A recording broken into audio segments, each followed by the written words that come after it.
so that's what was playing in my head when New England was making their run and they were in their OT drive and they're about to do this. It's going to set up first and goal from the 2. 19! Toss to White. He's in! Patriots win the Super Bowl! Brady has his 5th! What a comeback! And that final play decided the outcome for Super Bowl 51 with one of the greatest comebacks, if not the greatest comebacks, led by Tom Brady and Bill Belichick. What a game. This game was incredible. In this week's episode of Instant Replay, Atif and I will jump right into it. Hope you guys enjoy.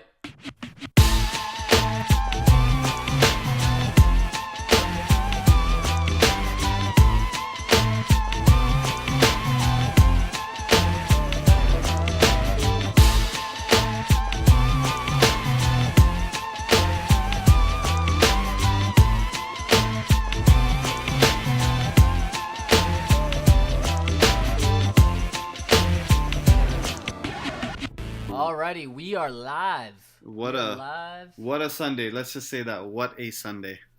What a Sunday. What a Sunday for all the New England fans out there and all the people who picked New England. Atif, did you pick New England? I unfortunately did not for very. That's so unfortunate. I didn't expect this to come because I can already hear it in your voice why you're. But you know what's so funny? What's so funny, Atif? It's like it just seems to be a reoccurring thing. Whenever we make picks, you just seem to be on the losing side. So for all our listeners, if you ever want to know who's gonna win the game, just pick against Atif. You know what? I think you chose the Falcons too, didn't you? Let's not play one-sided ball here. I'm pretty sure we both picked the Falcons. No, I definitely picked the New England Patriots. You can go listen on Crash and Flow. I have a second podcast that I say New England, and then on top of that, in our own podcast, I said New England. So I've verifiable proof at multiple sources. You know what? I'm gonna pretend like I heard you say Falcons, and you're not going against my team in my division. You know what's worse? What's worse is, Atif, I tried calling you twice last night as the comeback was happening. I put my phone aside because I knew somebody was going to call, and I knew that somebody was going to be you to shove it right down my face. Shove it, and I'm doing it now on the airwaves. Oh, my God. I was just watching. the misery I was going through on my sofa was very evident. I was going crazy at the beginning, the first half. Second half, you can ask my wife. She was even poking at me to make sure I was alive because I could not witness what type of horror I was witnessing in the second half. I was, to be quite honest, I was basically going to quit watching, to be quite honest. I think majority people did. Even Mark Wahlberg, he even walked out. Donald Trump stopped watching. Everybody stopped watching. I know, man. Mark Wahlberg left. He said his son was sick, and Mark Wahlberg is a big Patriots fan. And 100, he's like a big Tom Brady guy. And I'm so sorry. I'm pretty sure that was just his quote that he wanted to say to get out of it. I'm pretty sure he just got pissed off and left.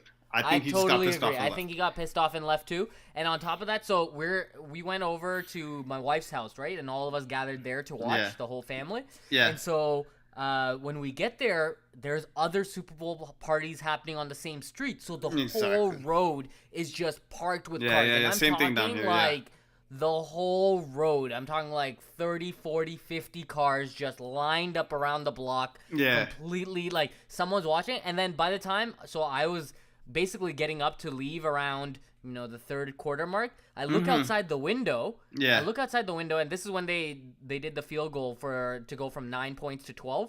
Yeah. And I look outside the window, and I'm like, wait a second. There's no one here anymore. So people must have left at the halfway mark, like the halftime show. It would literally and we'll talk about it more in depth in a second, but it was literally one call that changed the entire game. One call. Yeah, we'll get into that. But before we get into the actual game, because I know we can throw all the numbers in the world and get really excited about the game. Yeah. But I want to ask you some lighthearted questions. Just what do you think was your favorite Super Bowl commercial? I'll tell you mine first. Go for it. So for me, I really, really enjoyed. I found that Gronk was in a lot of commercials, which was weird. He was a little bit.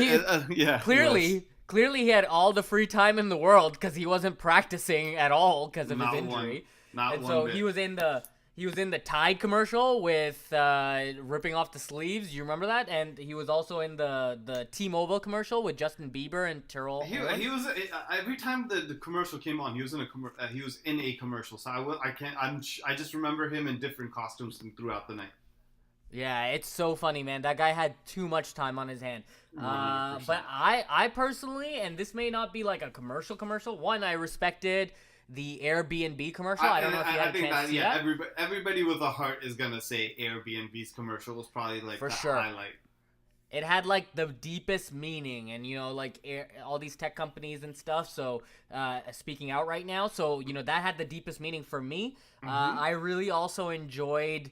The Melissa McCarthy, on a lighthearted note, it's Melissa McCarthy's Kia commercial. I found that hilarious, where she's going on all the different I was super confused throughout the entire commercial, and I'm like, how does this at all relate to Kia? And I'm like, I see it. So it was so random, and I just found it funny, and I love Melissa McCarthy on SNL, so I really enjoyed it. But my favorite, and maybe this isn't a commercial, more so it's like a trailer of some kind. Stranger Things 2. The trailer. As soon as the music started, I'm like, wait, no. And then me and my wife, we love that show too, so we went crazy for that. That was awesome. Oh man, that was awesome. I'm so geared up for this fall when it comes out. The one thing that I'm pissed off about, I hate when they release trailers this soon. The freaking Stranger Things is not dropping until Halloween of this year. Right. We got 10 months, man. Yeah, it's a long time, but they had to, and to be quite honest, I don't even think they need to build a buzz. I don't know why they aired it during the Super Bowl, because that's what I'm saying. It could be any point in the year, and people will be talking about Stranger Things trailer. You know what I mean? Exactly. That's what I'm saying. You have the NBA Finals that's going to get a crazy amount of viewership. You can have so many other viewerships closer to the date, but it's just like, but regardless, yes, that did definitely excite me.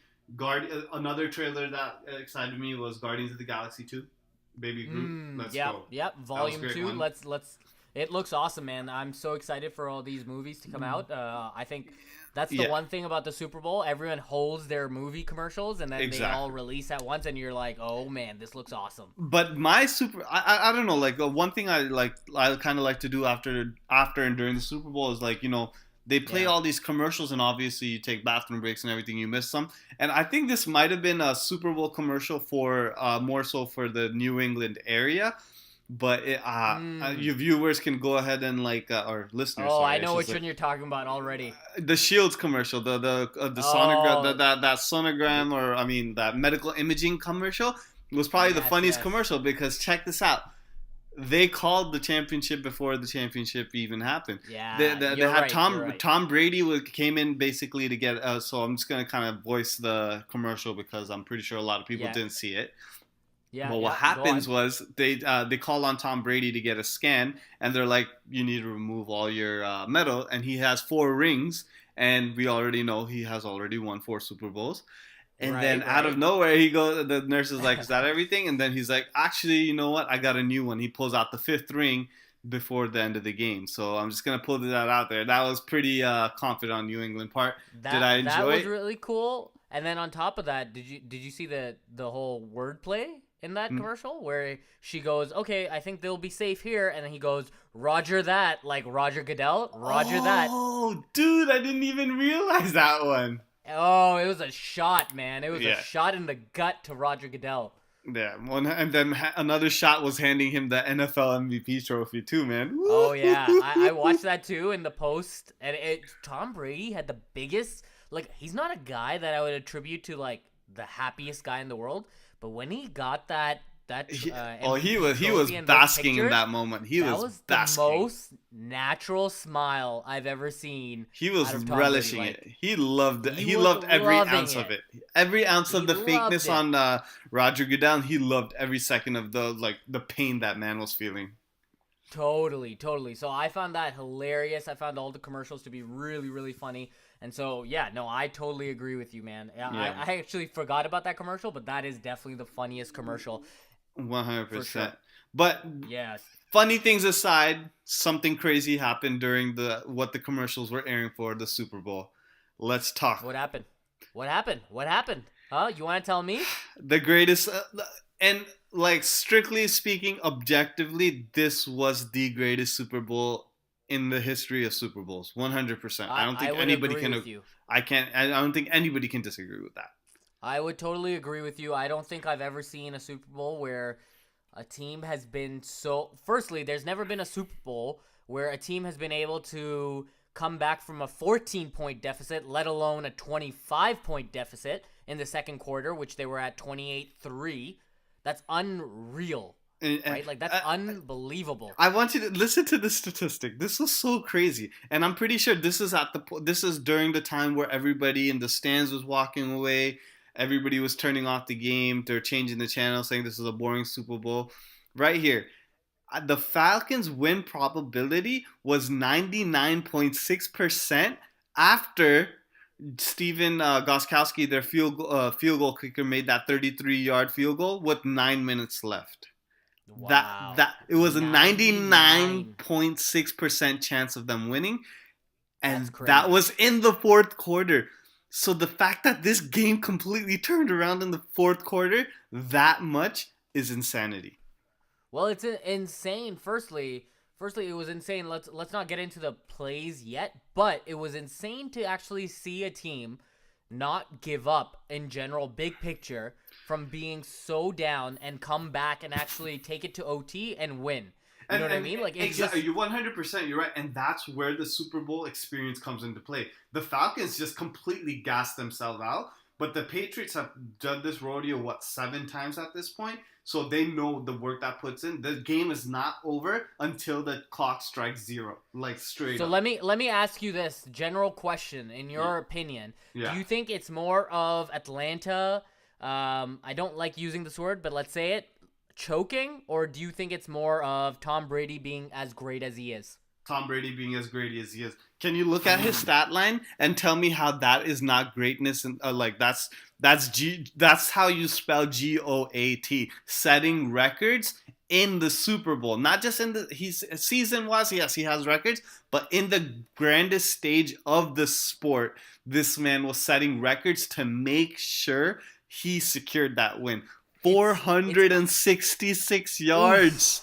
Oof. 466 yards. Honestly, you don't even need to see the stats. It was just watching like pure brilliance. He literally, it was the most beautiful thing. It was so elegant. It was like this guy is cutting the cake like precisely. Every single throw was precise. And then you gotta hand it to like some of those catches, like the Edelman catch. Come on.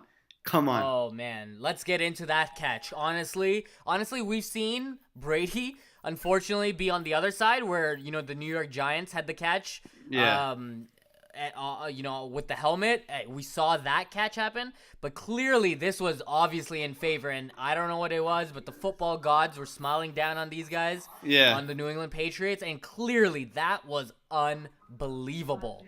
That was the most insane catch in all honesty. Like everybody before halftime was going crazy for Mr. Julio Jones, including me, because Julio Jones is a freak machine. And I got a message from you. Do you remember this? I got a message. You're like, I just bought a Julio Jones jersey. I really wish I wasn't broke and cheap enough not to buy it, because I do want to buy it still. Return it, bro.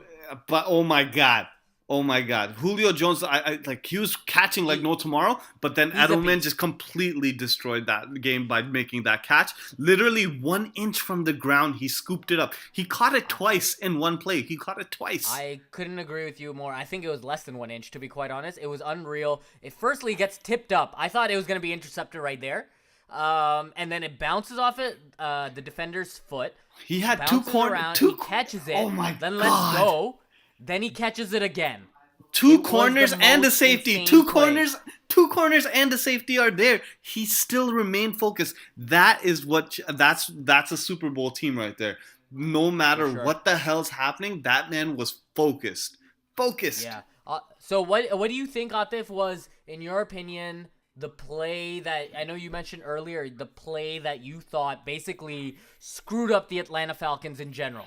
Okay, so this is the play right here. So it was in the, I believe it was in the third quarter, actually. Was it third quarter? No, it was the fourth quarter, actually. It was the fourth quarter. I think I know where you're going, but fourth quarter. Kyle Shanahan made the dumbest call. It was New England Patriots getting desperate, and you knew they were desperate because they were doing an onside kick so soon.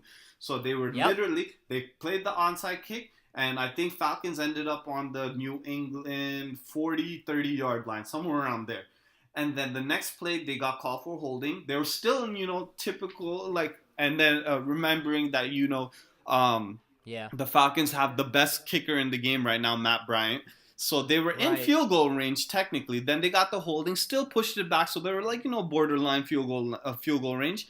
And then instead of kicking instead of just running the ball to get some extra yards, they decide to put pressure on Matt Ryan and have him take a shotgun pass back and try to make a toss pass.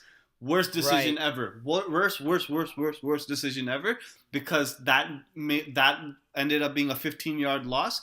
Ended up being 33 yards on 3 on the third down. Do you think that was worse than the Marshawn Lynch play? Oh no! That was right. That is still not the worst. That's not. Yeah, that you literally blew your game. You secured that victory. All you had to do was literally give it to the best running back in the game at the time, and you win. But for some reason, I don't know what possessed Pete Carroll and that offense to throw a pass. I don't understand either. That was, in my opinion, that's the worst play ever called. This is a close number 2. This is a close number 2 because the Falcons, Patriots, you can arguably say, yeah, they'll probably make it back. Belichick and Brady exist. They'll probably make it back to the Super Bowl. But Matt Ryan, is it conceivable to think that he's going to play again, be the MVP again, be the offensive player of the year again next year or any other years to come? Arguable, honestly. I can't say. I think. Well, he's an elite quarterback, man. Honestly, you gotta give him credit. He cemented himself. Yeah, he cemented himself this year. But what I'm trying to say is, how many years are you gonna have this type of production year after year? Brady, you can confidently say yes, he could do it. Peyton Manning, yes, you can do it. But Matt Ryan, this is this first elite year as an elite quarterback. To replicate this is very hard. So I don't know if the Falcons are honestly gonna make it back. You know what I love about the New England postseason so far? You have games where, you had obviously Julian Edelman, who's definitely one of the, I wouldn't say one of the top 5 receivers, but right under that category. He's probably there. Yeah, easily. He's definitely there. And then you have another game. So that was the first game. And then you had the other game with the Steelers where Chris Hogan came out of nowhere, undrafted player, and he had a blowout game. And then last night you had James White, who just crushed it. But James White came insane, and he that was a Super Bowl record, 14 catches, 14 receptions. Exactly. But it's so impressive. 100%. But is now how you just kind of stated Edelman being in the top 5 to top 10 consideration for wide receivers. But is that a credit to Edelman, or is that a credit to Brady and his greatness? Because he literally turned Edelman into a new Wes Welker. He turned all of them, Amendola, Wes Welker, Hogan, James White. All these people turned into Welker because of what Brady can do. I totally agree with you, and I totally agree with you. It's also about the system, but at the same time, since he is playing in the system and he is putting up numbers, and he is, at least until Gronk comes back, the number 1 option for Brady, which we can agree he is. 100%. It's crazy to me that they were able to do what they were able to do. One of my friends basically put it this way, okay? Yeah. This is like LeBron James versus the Golden State Warriors before the Super Bowl actually happened, where you have LeBron James equals Tom Brady, the best player in the world, right? They have that guy on this team. Exactly. The second best player, the third best player, the fourth best player are all on the Golden State Warriors or all on Atlanta. You have Matt Ryan, you have Julio Jones. Those guys are the second, third best player in this matchup, right? Exactly. So it's crazy to me that a guy it's just like how LeBron basically willed his team back from down 1-3 in the NBA Finals. To be doing the exact same thing in this case, to be coming along and just doing the most insane comeback, 28-3, the most insane comeback, all in the span of more or less. I know it started in the third quarter, but really it all happened in the fourth. The game shifted 100, and you're right. There's no this is the only accurate way of comparing what happened in the finals of the NBA, because as we know, the NFL playoffs are single game elimination. So if this is literally the Cavs coming back 1-3, and this is Tom Brady cementing his legacy of the greatest QB of all time. No question. Do you think but let me ask you this. Do you think it's the greatest QB now or the greatest player, period? To me, it's the greatest player, period, now, because of the fact that there's no other quarterback. Before it was like Joe Montana, him, Terry Bradshaw, has his 4 rings. Yeah, so it's like, okay, who really is it? Like, you could argue. I don't think there's a single argument with a guy that's made it to the Super Bowl 7 times and won 5 out of 7. And on top of that, he's not going to retire for the next 3 to 5 years. And he just came out saying the Patriots want to renegotiate his contract. And you know what's crazy about what you said? That's actually the first time I've actually thought about it in a general way. Yes, you're right. QB hands down, and Brady is the greatest. But honestly, I think you might be right in terms of trying to say greatest NFL player, because there's nobody that's had more control of the entire outcome of the game other than Brady. And Brady, yesterday, was completely exemplary of exactly who he is. He wills his team to win no matter what circumstance. That guy is friggin' MJ he's MJ. Literally, he is MJ. Totally. So, I mean, you know how we say, oh, this guy's the Michael Jordan of something? You'd say he's the Michael Jordan of, I don't know, dentistry, or the Michael Jordan of exactly. Something. Yeah. Now, I think Tom Brady's in that breath. Well, he 100%. You can now even say, hey, was Michael Jordan the Tom Brady of the NBA? Like you could say insane. that, and that wouldn't be an outlandish statement. That's not an outlandish statement at this point. I totally agree. And then you see, that flood of tweets from LeBron congratulating. I love Kobe's in particular, where it said, I think he said, can't deflate 5 rings or something like that. Can't be deflated. 5 rings can't be deflated. That was 100%. His tweet. 100%. When you get that level of acknowledgement from that level of an elite athlete around the globe, that's when you are looked up to by everyone. Dude, it's just so crazy, man. Yesterday was that exclamation point of his career. Like, as much as we keep talking about the same thing, Brady, wow, man, Brady's ridiculous. That's all I have to say. And the fact that he's the only consolation prize I was looking for last night was literally after he won the Super Bowl, everybody storming the friggin' field. All I'm hoping for is him saying, I am retiring. No, but God damn it, this guy is not retiring. He could be 42, and I'm going to pick him to win that division over Miami any day. Dude, I can't even fault you. There's not a single statistic that will ever get me past that argument. Miami Dolphins nobody in that division will ever get out of that division so long as the B&B exists. Brady-Belichick connection, nobody will get past that division. It's so crazy to me how a guy can win 5 rings, and I guarantee you he's going to come back the same level of hunger next year, which is so weird to me. Like, you've just established you're the greatest, but he's like, this isn't enough. Apparently this season, before the season started, so he had 4 rings, right? Like, he's still one of the greatest already. He's probably the greatest quarterback before this Super Bowl ring. Exactly. And he came in. They said he put up in his gym. Firstly, his diet is insane. Oh yeah. And he put up in his gym. Yeah. He put up in his gym a shot clock, a counter that basically counted down until the Super Bowl was going to take place. So when he would work out at home in his personal gym, he would know exactly how many days, how many months, how much time is away from the Super Bowl before he gets there. Like, that's what he would look up to. You know what I mean? Like, that's some next level of motivation. Motivation, confidence, any word you can describe, like, the greatest of all time. That's literally what it is. Hands down the greatest of all time. But that, sadly, because he is the greatest of all time and because he's won the Super Bowl now, that is wrapping up our NFL season. Man. It's man, I'm so sad. It's like that, so sad. Me too. But you know what? This was probably the best way for a season to end. Like literally, I'm so happy. Finally, I didn't jinx it, and this was one of the best games ever because it was a competitive game. Came back out of nowhere, and it wasn't a blowout game. So I'm happy about that. I'm just not happy about what the outcome was because whatever. Sour grapes. This guy is so bitter. Let's not forget about who the MVP this year was. Matt Ryan. I gotta tip my hat off to you, man. The way he led that offense this year, crazy. Yeah, Julio Jones, phenomenal season. Phenomenal. He deserved it. He definitely deserved. Matt Ryan deserved the MVP. I mean, speaking of MVP, we had a lot of other award winners this year. So yeah, you're totally right. Yep.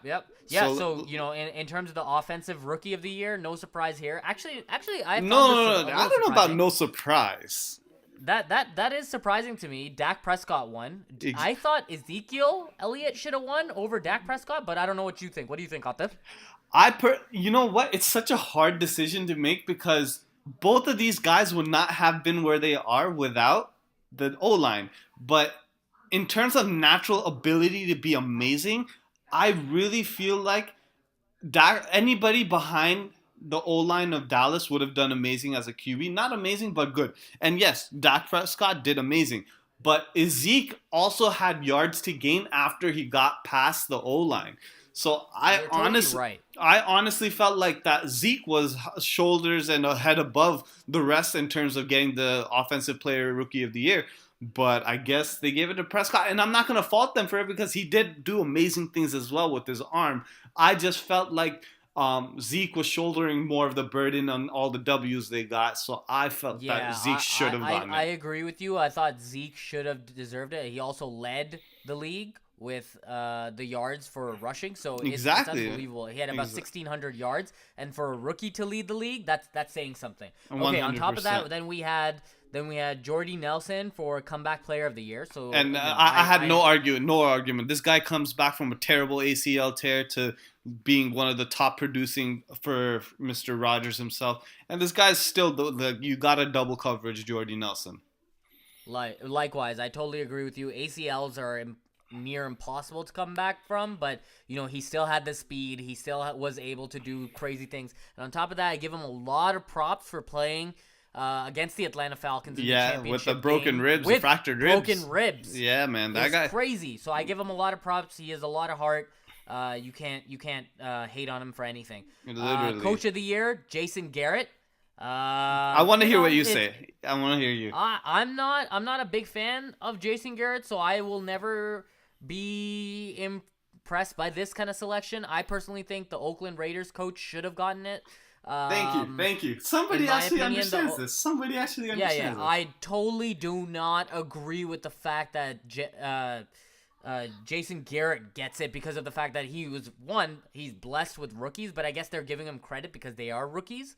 But at the same time, I mean, he's a glorified offensive coordinator. I don't think he's ever been a good coach, to be quite honest. I personally think what you nailed on the dot, it should have been either the Oakland... Why am I forgetting Oakland Raiders coach's name? But Oakland Raiders coach or Dan Quinn, the coach of the Atlanta Falcons. Who thought nobody was calling the Falcons to make it this far and have the most efficient offense, the number one offense in the league? Nobody called that. Nobody. And they I told you, they have a respectable defense. Regardless, their defense broke down yesterday in the second half. What was I saying? That first half defense, if they had the ability to keep that gas up, their defense was also underappreciated. But I really felt like Dan Quinn or Oakland should have gotten Coach of the Year.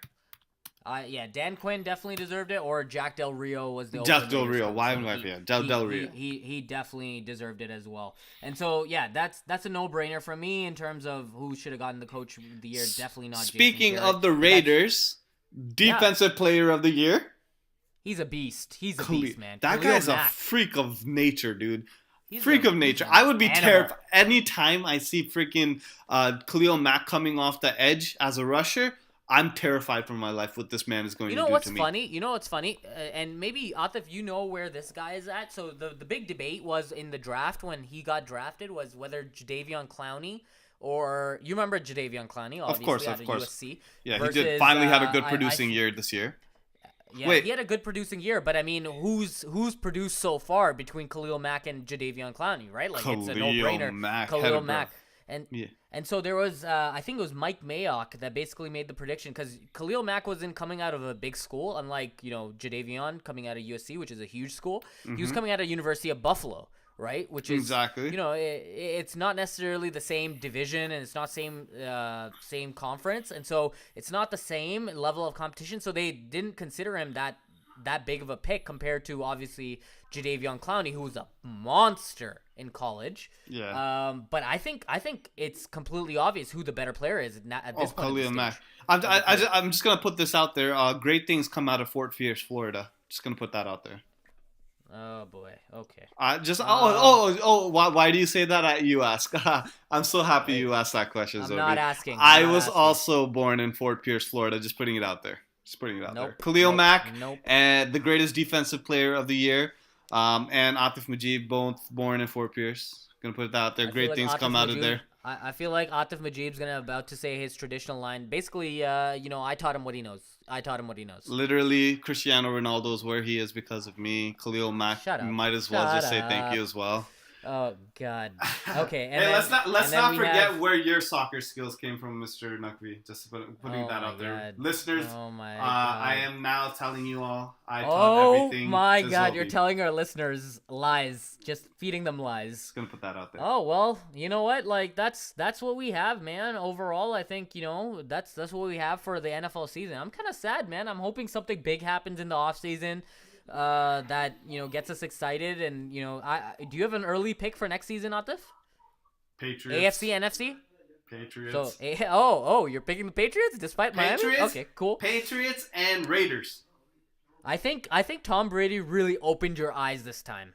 All that bitterness and stuff, he just. I'm sorry, man. As much as I hate him, it was so hard to hate on the game that he was bringing because he literally rejuvenated that Super Bowl like crazy. I enjoyed the crap out of the game as much as I was crying inside.